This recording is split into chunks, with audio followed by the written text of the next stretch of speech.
வணக்கம் நண்பர்களே. பெரும்பாலான மனிதர்கள் ஒவ்வொரு காலையிலும் ஒரு வினோதமான பாரத்துடன் கண்விழிக்கிறார்கள். அது உடலில் இருக்கும் பாரம் அல்ல, அவர்கள் மனதில் இருக்கும் பாரம். எண்ணற்ற சிந்தனைகள், கவலைகள், ஒருவேளை இப்படி நடந்து விடுமோ என்கிற பயங்கள், குடும்ப பொறுப்புகள் என அவர்களின் மனம் ஒருபோதும் ஓய்வெடுப்பதில்லை. இப்படிப்பட்ட ஒரு இளைஞனின் கதைதான் இது. அவர் பெயர் அர்ஜுன். அவன் ஒரு சாதாரண வேலையில் இருந்தான். பிழைப்பதற்கு போதுமான சம்பளம் கிடைக்காததால் அவனுக்குள் ஒரு பாதுகாப்பற்ற உணர்வு எப்போதும் இருந்து கொண்டே இருந்தது. ஒரு இயந்திரத்தைப் போல ஓடிக்கொண்டிருந்த அர்ஜுனின் மனம் ஒவ்வொரு இரவும் உறங்கச் செல்லும் முன் பல பயங்களை மீண்டும் மீண்டும் ஓட்டி பார்க்கும். வேலையை இழந்து விடுவோமோ, குடும்பத்தை ஏமாற்றி விடுவோமோ என அவன் மனம் ஒரு உடைந்த இயந்திரம் போல செயல்பட்டது. அவனுக்கு வயது 28 தான். ஆனால் மனதளவில் அவன் மிகவும் வயதானவனாக உணர்ந்தான். ஒரு நாள் மாலை அவனுடைய வேலையிடத்தில் இப்ராஹிம் என்ற பெரியவர் அர்ஜுனை கவனித்தார். அவர் அர்ஜுனின் தோளில் கை வைத்து, "ஏன் உலகத்தின் மொத்த பாரத்தையும் உன் தலையில் சுமப்பது போல அமர்ந்திருக்கிறாய்?" என்று கேட்டார். அதற்கு அர்ஜுன், "ஒருவேளை நான் அப்படித்தான் இருக்கிறேனோ" என்று விரக்தியாக பதிலளித்தான். இப்ராஹிம் புன்னகைத்துவிட்டு சொன்னார், "உன் மனதை சுத்தப்படுத்து அர்ஜுன், அதை காலியாக வை அர்ஜுன். குழப்பத்துடன் மனதை எப்படி காலியாக வைப்பது? என் மனம் ஓயாமல் ஓடிக்கொண்டே இருக்கிறதே" என்றான். இப்ராஹிம் அர்ஜுன் கையில் இருந்து தேநீர் கோப்பையை சுட்டிக்காட்டி, "இந்த கோப்பையில் ஏற்கனவே தேநீர் நிரம்பியிருப்பதால் மீண்டும் அதில் தேநீர் ஊற்ற முடியாது. அது வழிந்துவிடும்.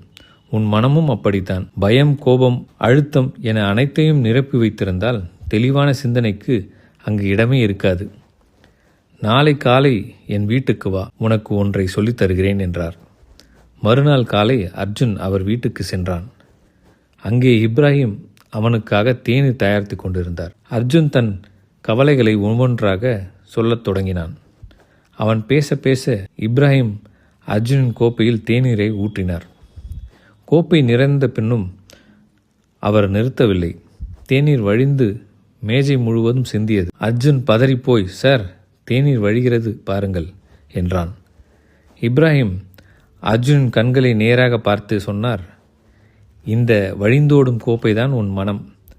கடந்த கால பயங்கள், எதிர்கால கவலைகள் என உனக்கு தொடர்பில்லாத விஷயங்களால் உன் மனதை நிரப்பி வைத்திருக்கிறாய்.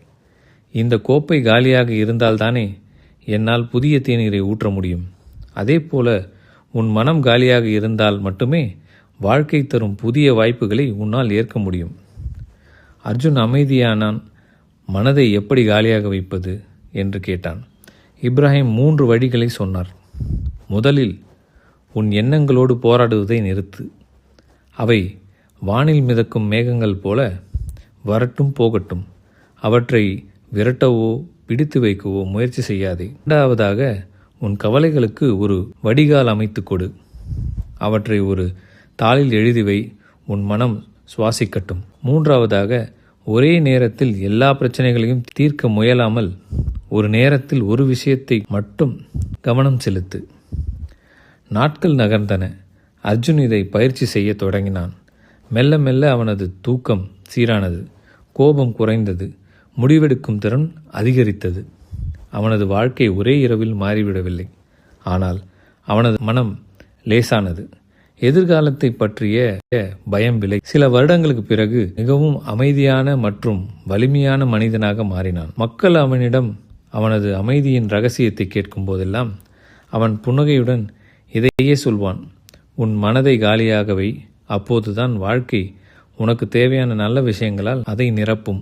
உண்மை என்னவென்றால், உங்கள் மனம் ஒரு குடோன் அல்ல, அது ஒரு வாசல். அமைதி, தெளிவு மற்றும் வளர்ச்சிக்கான வாசல்.